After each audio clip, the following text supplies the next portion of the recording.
ராம விஜயம் பாகம் 12. தனது வில்லை ஒடித்த செய்தி கேட்டு பரசுராமர் கோபம் கொண்டு போரிட வருவார் என்று உணர்ந்த ராமன் மிதிலையில் அதிக நாட்கள் தங்காமல் உடனே அயோத்தி திரும்ப எண்ணம் கொண்டான். ஆனால் மாமனாரின் சொல்லை தட்ட முடியாமல் மேலும் சில நாட்கள் அங்கேயே தங்கினான். அதற்குள் நாரதர் விரைந்து சென்று ராமன் என்றொருவன் வில்லை ஒடித்துவிட்ட விஷயத்தை பரசுராமரிடம் சொல்லிவிட்டார். ஆவேசமாக மிதிலைக்கு வந்து, எப்படி என் வில்லை ஒருவன் முறிக்கலாயிற்று என பெரிய சண்டையே போட்டார். நாரதரும் தன் பங்குக்கு, அது மட்டுமா, வில்லை ஒடித்ததோடு நிற்காமல் இப்போது நீங்கள் வந்திருக்கும்போது உங்களை வரவேற்க கூட ராமன் வரவில்லை பாருங்கள் என தூபம் போட்டார். கடும் சினத்துடன் ராமனை நோக்கி அம்புகள் எய்தார் பரசுராமர். ஆனால் அவை அனைத்துமே ராமனின் பார்வை பட்ட அந்த கணமே உருகி போயின.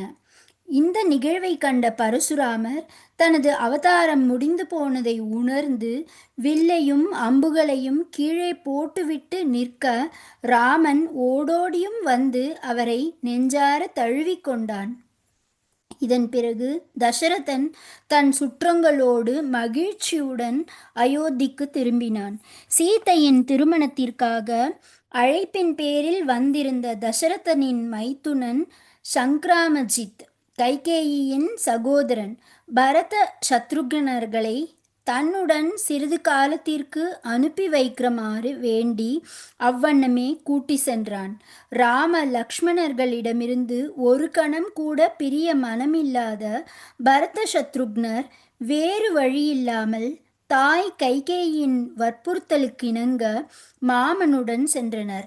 ராமனும் லக்ஷ்மணனும் தங்களது தாய் தந்தையரை பணிவுடனும் மரியாதையாகவும் அன்புடனும் கவனித்து கொண்டனர். ஒரு நாள் தனக்கு வயதாகிவிட்ட கோலத்தை பார்த்த தசரதன் மூத்த மகனான ராமனை அரியணையில் அமர்த்த வேண்டும் என முடிவு செய்தான்.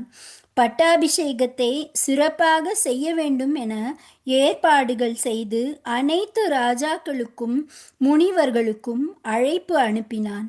ராமன் அரியணை ஏறிவிட்டால் இலங்கைக்கு செல்லாமலும் அசுரர்களை அழிக்காமலும் இருந்து விடுவானே என தேவர்களும் அந்தணர்களும் பயத்தில் ஆழ்ந்தனர்.